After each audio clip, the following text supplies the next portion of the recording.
Et yo les gens, c'est Gigi, on se retrouve pour la review, non pas de Yu-Gi-Oh cette semaine, mais bien de Pocket Monsters 2019 ou Pokémon 2019 ou Pokémon la nouvelle série. Appelez ça comme vous voulez, ça vient à peine de commencer et ça a déjà plein de noms. Car le nom est tout simplement un nom reboot alors que la série ne l'est pas.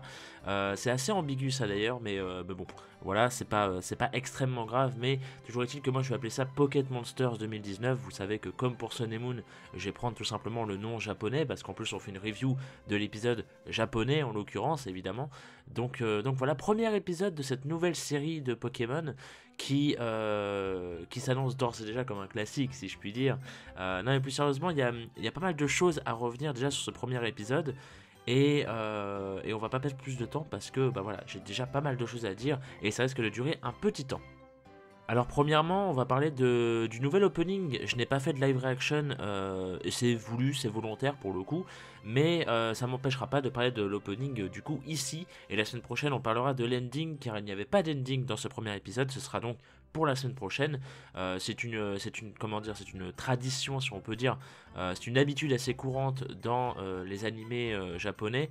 En tout cas, certains animés saisonniers, vous verrez souvent un opening à la fin du premier épisode. Tout simplement parce que voilà, tu n'en mets pas au début, c'est vraiment tu passes tout l'épisode et ensuite à la fin tu mets l'opening et du coup la semaine d'après tu auras l'opening et l'ending comme tous les autres épisodes évidemment. Même si c'est assez rare dans Pokémon, en général ils mettent tout le temps un opening et un ending dès le début. Donc là en l'occurrence c'est assez rare, mais je pense que ça va avec cette idée un petit peu de matcher, de faire vraiment un animé saisonnier, entre grosses guillemets si on peut appeler ça comme ça, vu qu'on sait très bien que ce sera un animé long fleuve encore une fois, d'une 150aine d'épisodes approximativement. Mais du coup voilà. Mais toujours est-il que parlant de l'opening, bah, premièrement déjà j'aime bien la musique. C'est After the Rain, le groupe qui est en charge comment dire du son de la musique. Enfin voilà, oui, du son et de la musique en l'occurrence. Et j'aime beaucoup. Ils avaient déjà fait un opening pour Atom the Beginning. Et j'avais déjà beaucoup aimé ce son qu'ils avaient fait. Ça remonte hein, maintenant, ça fait quelques années. Mais sinon, à part ça, je connais pas plus le groupe que ça, je dois bien vous avouer. Mais toujours est-il, enfin, force est de constater qu'ils font des très bonnes choses et ça fait plaisir pour Pokémon. C'est une ambiance vraiment, comment dire, atypique, vraiment propre et qui rappelle un peu Sun et Moon d'ailleurs, dans un peu dans les gestes, etc., dans l'humour et tout. Enfin, même le premier épisode en lui-même fait pas mal penser à Sun et Moon. On y reviendra peut-être plus tard avec notamment Go, qui a des espèces de mimiques un peu comiques qu'on pouvait retrouver dans Sun et Moon également. C'est assez plaisant. Enfin, tu vois vraiment que c'est une suite de Sun et Moon. Ils ont, comment dire, ils ont pas calqué, mais ils ont gardé comment dire, bah, des idées tout simplement qu'ils avaient abordées dans Sun et Moon et à voir si le reste également bah, le reste tout simplement, à savoir les épisodes un peu sombres, l'aspect peut-être familial, etc., même si je pense qu'on est plutôt bien parti parce que il y a l'air d'y avoir vraiment déjà une espèce de grande relation entre Sacha et Go, enfin en tout cas des trailers qu'on voit, etc., ça a l'air déjà de bien pointer vers comment dire une grosse relation entre les deux, sachant qu'en plus pour une fois ils ne seront que deux. Koharu sera vraiment mise de côté. Koharu qui est donc la jeune fille qu'on voit également dans l'opening, qui est doublée par Kana, on le rappelle ici, évidemment on est fan, mais mais non, ouais, voilà, l'opening a une plutôt belle ambiance, une belle animation également.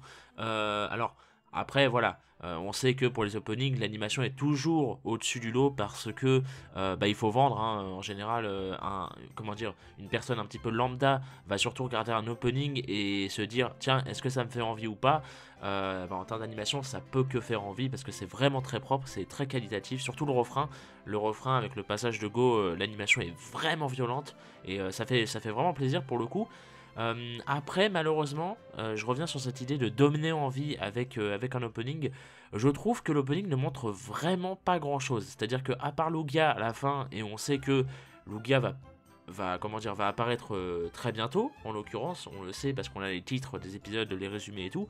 Et, euh, et on se doute que Lugia va du coup jouer un espèce de rôle plus ou moins important parce qu'il est sur l'affiche de l'animé, il est dans l'opening, il est dans un épisode, dans un des premiers épisodes en l'occurrence. Donc on se dit que Lugia voilà, va avoir une espèce de gros rôle peut-être, c'est rien de confirmé, hein, mais ça semble tendre vers cette possibilité. Et oui, voilà, pour moi, à part Lugia, l'opening montre vraiment très peu de choses. Ce qui est un mal pour un bien au final, je trouve, parce que on a l'habitude que certains openings de Pokémon ne nous montrent quasiment rien, à part Sun et Moon qui montrait pas mal de choses vu qu'il y avait pas mal d'adaptations d'arc narratif du jeu. Mais en l'occurrence là, ouais, ça nous montre vraiment peu de choses. Et c'est un peu dommage dans un sens vu que bah, on n'a pas grand chose pour se teaser ou pour tu vois, on n'a pas vraiment de hype à avoir et tout, tu vois. On n'a pas de versus qui nous montre ou quoi que ce soit, on nous montre juste que ce sera un voyage. Et en soi, c'est le but de l'animé, donc il n'y a pas de problème là-dessus. Ce sera juste un voyage. Mais voilà, tu vois. D'un côté, c'est une bonne chose, comme je le disais, parce que justement, on ne sait pas à quoi s'attendre, tu vois. On peut peut-être s'attendre à des choses un peu comme Sun et Moon, tu vois, des belles surprises, etc. De l'autre côté, on n'a pas grand-chose pour nous teaser. Et c'est presque dommage. Mais bon, après, en même temps, c'est un premier opening aussi, il faut le préciser. Et en général, dans les premiers openings, surtout dans Pokémon, ça montre très peu de choses. Hein. Souvenez-vous, il n'y a que peut-être l'opening de DP qui montrait vraiment pas mal de choses. Même l'opening de XY montrait pas grand-chose. L'opening de Best Wish, c'était encore pire parce que ça annonçait juste Poképark 2. Ce qui, moi, m'allait très bien, hein, vous le savez, mais bon, voilà. Mais du coup, voilà, pour cet opening, voilà grosso modo ce que j'ai à en dire, et aussi un plan de Sacha que j'aime beaucoup où il fait un peu badass et vous savez que je suis très friand de ça. Mais sinon voilà un opening plutôt sympathique mais surtout très classique. On va dire ça comme ça. On va aborder maintenant un point que je trouve important tout simplement à aborder. En l'occurrence c'est le changement un petit peu de staff et surtout pour le côté musical de l'animé. Puisque Shinji Miyazaki, qui était le compositeur de l'animé de Pokémon depuis ses débuts, hein, jusqu'à jusqu'à la fin de Sun et Moon, donc 22 ans quand même de bons et loyaux services, hein, on peut pas se mentir sur le coup. 22 ans que Shinji Miyazaki nous régale d'OST absolument proche du chef-d'œuvre, hein, et puis on y est habitué, et puis à chaque fois il y a plein de remixes du jeu, etc. Et tout, enfin bref, de la très bonne qualité. Et bien Shinji Miyazaki tire sa révérence pour à la place qu'on ait un nouveau je sais pas, bah, compositeur, j'allais dire directeur sonore, non ça n'a aucun sens, non tout simplement un compositeur, oui, en la personne de alors je ne me souviens plus de son nom, je suis désolé, j'arrive jamais à me souvenir de son nom, mais c'est le compositeur de IQ et My Hero Academia, rien que ça. Donc vous voyez, ça met déjà la barre très très haute. Et ça se sent dans ce premier épisode justement parce qu'il y a pas mal d'OST assez originales. C'est-à-dire que ce sont pas des OST, ce sont pas des remixes de jeux ou quoi que ce soit, c'est vraiment des OST originales. Mais voilà, c'est un point que je voulais aborder, c'est vraiment le renouvellement des OST parce que c'est une petite crainte que j'ai, mais j'ai un peu peur que le réalisateur, enfin le compositeur plutôt des OST soit plus dans une approche de faire plus d'OST libres que, enfin original en l'occurrence je veux dire, plus que des remixes des jeux, et c'est un truc qui pourrait me déranger parce que entre guillemets je suis, enfin attention, il fait vraiment, je le redis, hein, il fait vraiment de l'excellent taf. Hein, il suffit de voir IQ et MHA, c'est des OST d'excellente facture. Et en aucun cas, je remets ça en cause. Il n'y a aucun problème là-dessus. J'aime beaucoup ce qu'il fait d'ailleurs. Mais ce que je veux dire, c'est que moi, vous voyez, quand je kiffe une OST dans le jeu, j'aime me dire, purée, j'ai hâte de voir ce que ça va donner, son remix animé, tu vois, si jamais elle arrive dans l'animé. Et c'est quelque chose que Miyazaki faisait souvent très très bien. Et j'ai hâte de voir comment lui va faire la chose, sachant que dans ce premier épisode, comme je l'ai dit, il n'y a je crois qu'il n'y a qu'une seule OST remix et toutes les autres c'est des originales. Donc voilà, j'ai pas revu l'épisode, je le redis, donc peut-être que je me trompe, hein, mais voilà, en tout cas, il n'y en a qu'une seule que j'ai vraiment souvenir, et le reste c'était vraiment des OST originales, ce qui n'est pas forcément plus mal parce que c'est bien d'avoir des OST originales, mais j'ai peur qu'en fait ça colle entre guillemets pas trop avec l'anime de Pokémon, et je me dis, enfin, je trouverais ça dommage si on perd ce ratio de remix original qu'il y avait dans l'animé. Il y avait quelques fois des OST originales, mais il y avait très souvent des remixes et c'était très plaisant et ça marchait très très bien pour des ambiances. Et moi, c'est ça qui faisait pour moi un peu tout le charme de l'animé sur certains points. Et bah, j'ai peur en fait que, comment dire, j'ai peur que ce rythme, que ce ratio change un peu et qu'on ait des fois des remixes et la plupart du temps des musiques originales en fait. Si vous voulez, c'est un peu de ça que j'ai peur. Après, on verra, on est qu'au premier épisode, hein, ça peut bien évidemment changer enfin comment dire, avec le temps. Et puis voilà. Mais c'est une petite crainte peut-être que j'ai. Et je voulais vous la partager pour avoir votre ressenti là-dessus d'ailleurs. Et puis voilà. Sinon, je vais être franc avec vous, il y a 4 choses que je voulais absolument voir depuis le début de l'animé, des choses qui me tiennent à cœur, que je rêve de voir, mais vraiment, des choses que je me dis, Pokémon ne peut, enfin la série de Pokémon ne peut pas s'arrêter sans avoir abordé et possiblement résolu ces 4 choses là en l'occurrence, à savoir Sacha en tant que champion, ça on l'a eu, la rencontre entre Oh-Oh et Sacha, qu'on a eu techniquement dans le film 20. Alors bon, voilà, c'est pas... voilà. Et on risque de la réavoir bientôt. Donc ça, je suis très très très hypé pour cet épisode. Je crois que c'est le 9. On verra bien, mais je suis très hypé pour ça. Je vais être très très très virulent. Donc, enfin, je vais être très exigeant plutôt là-dessus. Donc on verra bien ce que ce sera. Il y a aussi une autre chose que je veux voir en l'occurrence, c'est plus de choses sur le passé de Sacha quand il était petit. XY nous a donné un bon comment dire, un bon passé de Sacha avec un petit flashback qui était plutôt intéressant dans le camp avec Serena et tout. C'était plutôt sympathique, ça c'est quelque chose que j'adore voir en l'occurrence. Et bien évidemment le père de Sacha. Donc vous vous doutez qu'on a quasiment tout eu de ce que j'attendais. On a eu Sacha champion, on a eu une rencontre avec OO, on a eu pas mal de trucs sur Sacha qui est petit, on en a encore eu dans cet épisode d'ailleurs, et tout ce qu'il manque c'est son père, mais son père on ne sait pas quand est-ce qu'on l'aura, et on ne sait même pas si jamais on l'aura, mais j'espère que oui quand même un jour, ou qu'au moins ce soit abordé, pas forcément qu'on le voit, tu vois, mais au moins que vraiment la thématique de son père soit abordée, c'est quelque chose que j'ai vraiment envie de voir. Et tout ça pour vous dire que j'en avais oublié carrément un autre point que je voulais absolument voir depuis le début, qui m'était complètement sorti de la tête, et c'est bien évidemment le passé de Pikachu. Parce que le passé de Pikachu, eh bien, jamais il a été abordé avant aujourd'hui, et c'est quand même assez marquant. Et, enfin, on va pas se mentir, quoi de mieux que de commencer une série, enfin une nouvelle série de Pokémon, avec le passé de Pikachu, genre, enfin, en tant que premier épisode, tu peux difficilement faire mieux, quoi. C'est vraiment, enfin, je veux dire, quand tu suis l'anime depuis 22 ans, comme moi, tu vois, à peu près, hein, depuis 20 ans, euh, vous voyez, j'avais complètement zappé que je voulais voir, tu vois, le passé de Pikachu. J'avais complètement oublié que, bah oui, Pikachu, qu'est-ce qu'il a fait avant? Qu'est-ce qu'il était? Qu'est-ce qui s'est passé dans sa vie avant qu'il rencontre Sacha? Parce que c'est vrai qu'on n'a jamais eu d'infos là-dessus. Et et ça fait vraiment du bien de voir que l'animé aborde ça, justement. Après toutes ces années, c'est vraiment... Ça fait, honnêtement, ça fait du bien. Et je m'en veux un peu d'avoir oublié cette chose comment dire, dans les choses que je voulais voir depuis le début de l'animé, quoi. Mais on l'a eu, du coup. On l'a eu, donc c'était une 5e chose que je voulais absolument voir. Et du coup, j'en ai 4 sur 5. Il manque plus que le père de Sacha qu'il soit abordé. Mais bon, voilà, ça, on y reviendra évidemment quand ce sera le cas. Écoutez, je peux pas vous dire quand, hein, je ne suis pas scénariste malheureusement. Mais du coup, voilà. Donc, cet épisode, oui, était focus sur le passé de Pikachu.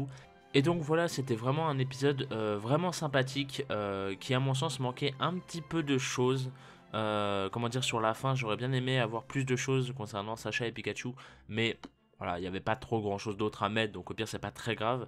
Mais l'épisode était vraiment assez beau, c'était très simple, mais c'était vraiment beau, tu vois. C'était juste un petit passage, tu vois, un petit passage mignon dont on avait besoin, je pense, pour Pikachu.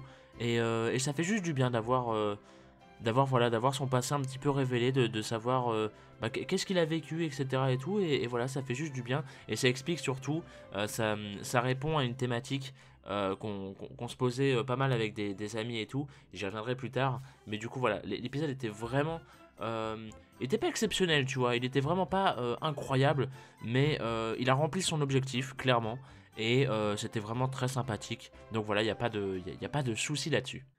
Et donc dans cet épisode, on suit les aventures de ce petit Pichu, qui est donc le Pikachu du passé, qui se fait donc... il est tout seul de base, il est tout seul, hein, ce petit Pichu malheureusement, il est tout seul dans ce monde de brutes, hein, mais il se fait vite recueillir par une grande en l'occurrence, Maman Kangou, avec son petit Kangou justement, et en fait, ils vont rester tout le temps ensemble, il va rester dans la poche de cette Maman Kangou, et en fait, ils vont juste développer des liens ensemble, ça va devenir une espèce de petite famille, et Pikachu est un peu le petit intrus dans cette famille, et, et du coup voilà, Pichu va découvrir un peu le monde avec, le monde et une espèce de famille du coup qui se fait pour Pikachu. C'est vraiment c'est tout mignon, tu vois. J'y reviens encore une fois, mais c'est juste mignon, c'est beau, c'est presque émouvant, tu vois. C'est juste, voilà, c'est mignon, tout simplement. Et le problème, c'est que du coup, bah, Pichou, à un moment, se sent un peu comme un espèce de fardeau. Enfin, il sent que c'est pas vraiment sa place, tu vois. Et que bah, il a passé des bons moments, mais que voilà, il est temps de les laisser tranquilles, tout simplement. Parce que bah, voilà, il est temps pour lui de se débrouiller tout seul. Et voilà. Et ce qui est génial comme détail, c'est que du coup, au moment où il les quitte, il est triste, tu vois. Il est triste de les quitter, mais il évolue par bonheur. Parce qu'on sait que Pichou, pour évoluer, qu'est-ce qu'il lui faut? Il lui faut du bonheur. Et oui, et donc du coup, il est tellement...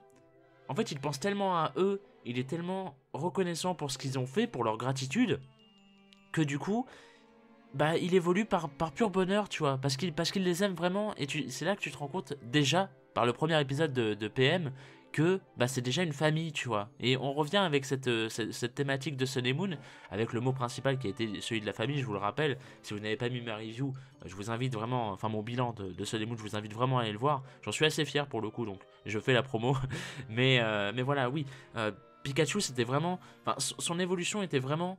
comment dire, c'était vraiment beau dans le symbolisme, encore une fois. C'est vraiment très beau, c'est touchant, parce que tu te dis, putain, ils ont vraiment respecté ça, tu vois.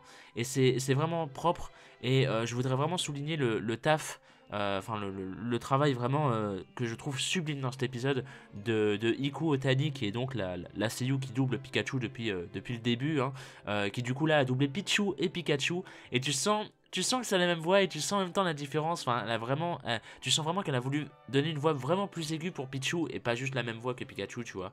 Et, et c'est vraiment appréciable. Et je voulais souligner parce que on se rend pas vraiment compte, tu vois, parce que c'est juste Pikachu, tu vois, ça fait des Pika Pika tout le temps et puis basta. Contrairement aux autres où vraiment ils donnent leur voix, etc. et tout. Parce que j'ai dit Kana, je peux parler de Rika, etc. Ou de Daiki, je crois que c'est son nom au seiyuu de Go, qui est donc le seiyuu de justement. C'est ça qui est assez marrant, c'est que vraiment le cast de My Hero Academia est passé dans Pokémon, puisqu'on a le compositeur et la voix de Deku. C'est-à-dire que le seiyuu de Go dans l'animé, c'est le seiyuu de Deku dans My Hero Academia, au cas où vous ne l'auriez pas remarqué. Et donc du coup voilà, c'est plutôt marrant ça aussi. Mais voilà, je trouve qu'on souligne pas assez le taf de Iku dans l'animé de Pokémon, et notamment dans cet épisode où vraiment elle fait un taf vraiment très très propre. Et vraiment, enfin je trouve ça juste admirable en fait, tout ce qu'elle fait, tous les petits détails qu'elle met et tout dans sa voix, je trouve ça vraiment très très beau. Et voilà, je tenais juste à le souligner, mais du coup oui, Pikachu qui évolue par bonheur, c'est un très beau, comment dire, bah c'est un très beau symbole en fait, c'est juste un très beau symbole. Et c'est très bien que ce soit vraiment, comment dire, que ce soit montré de la sorte en fait, tu vois. C'est un détail qu'ils auraient pu totalement omettre ou quoi que ce soit et tout, mais non, ils l'ont vraiment montré et c'est vraiment très beau. Maintenant, évidemment, tout ce qu'on espère, c'est que Pikachu va revoir cette famille un jour, comment dire, cette maman Kangourex, ou même le petit Kangou qui peut-être aurait évolué depuis. Ça serait vraiment très très bien. Mais du coup, comme je vous le disais, ça répond à une espèce de question, de thématique qu'on abordait avec des amis souvent. C'est est-ce que ça allait expliquer pourquoi est-ce qu'au début de l'animé, Pikachu est aussi, entre guillemets, énervé par les humains, parce qu'il semble vraiment détester les humains au début. Et du coup, on voulait savoir, est-ce qu'ils vont, comment dire, est-ce que va y avoir une explication du style, par exemple, les Kangourex se sont fait chasser par des braconniers et du coup Pikachu l'a vu, l'a même subi, et du coup c'est pour ça qu'il pense que tous les humains sont des ennemis, tu vois, etc. et tout. Mais tout ce qu'on nous montre, et à mon avis c'est clairement comment dire, ce qu'ils veulent insinuer en l'occurrence, c'est que en fait Pikachu avant était juste en liberté et maintenant il ne l'est plus vraiment. Et je pense que c'est pour ça en fait que il y a ce détail avec Pikachu qui n'aime pas être dans une boule, parce que je pense que ça doit lui enlever ce trait de liberté qui lui est propre et qu'il veut garder en fait en souvenir de ce moment-là en fait, si vous voulez. Donc je pense qu'en vrai je pense que vraiment la boule représente pour lui une absence de liberté dans le fait d'être cloisonné dans une boule, même si on sait que dans une Pokéball il y a un monde comment dire, qui représente un peu la volonté du Pokémon, etc. et tout. Mais du coup voilà.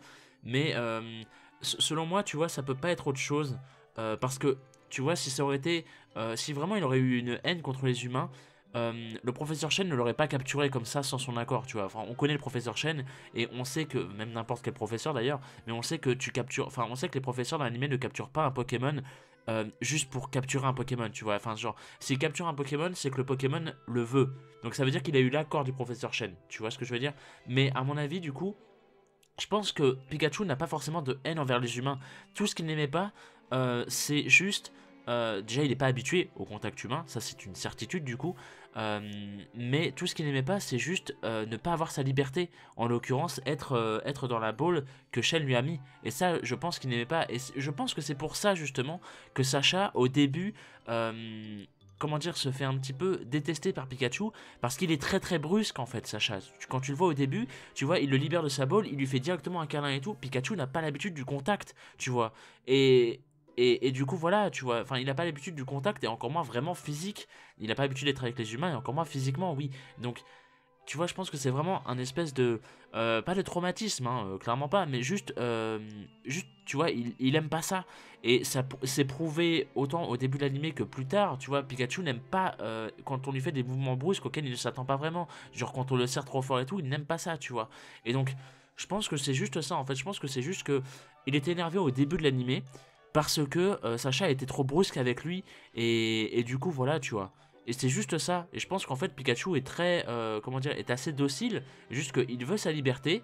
Et voilà, tu vois, il faut pas qu'il y ait trop de contact et tout. Quand c'est les Pokémon, tu vois, il n'y a pas de problème. Parce que justement, il a l'habitude avec les Pokémon. Avec les humains, beaucoup moins. Et je pense qu'en fait, c'est pour ça. Et je pense que ça répond à ce questionnement qu'on avait depuis le début de l'animé. Et j'aime beaucoup, en fait, c'est tout simple, mais c'est efficace. Et donc, personnellement, ça me suffit.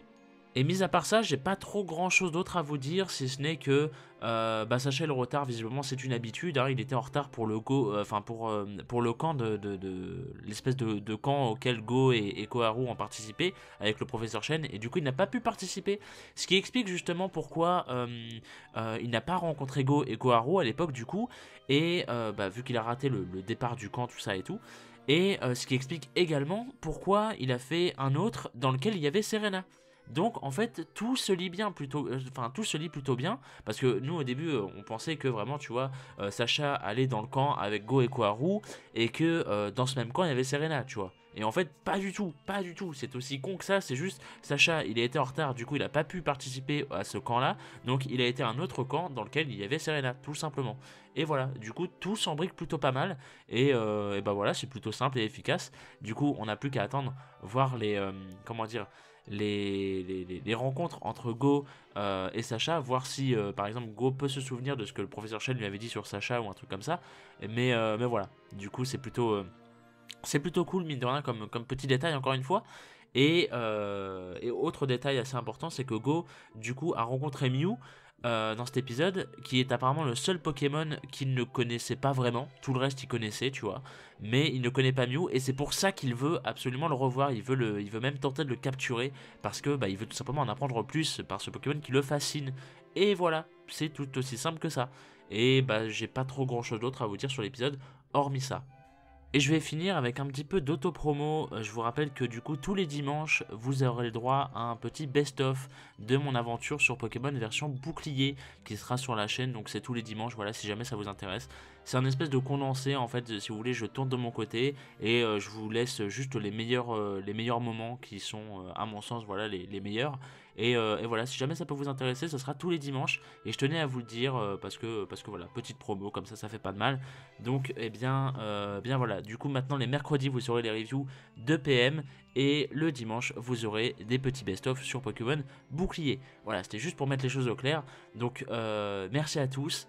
Et donc voilà, pour moi on se retrouvera donc mercredi prochain, pour vous ce sera dès dimanche, et en attendant voilà je vous souhaite, j'espère que cette vidéo vous aura plu tout simplement déjà aussi, n'hésitez pas à me faire part de vos retours sur ce premier épisode, si jamais vous n'êtes pas habitué à regarder Pokémon, c'est peut-être l'occasion pour vous de vous y mettre et de suivre le truc, de suivre le train en cours de marche comme on dit, et puis voilà, n'hésitez pas à partager vos petits avis, en commentaire, ça fait plaisir, surtout pour ce début d'animé. À quoi vous vous attendez, est-ce que vous avez des attentes particulières justement, ou est-ce que cet épisode a répondu à vos attentes, est-ce qu'il vous a plu tout simplement, voilà tout ça. Et puis voilà, moi je vous dis rendez-vous à la semaine prochaine. Portez-vous bien, gardez la hype, des bisous.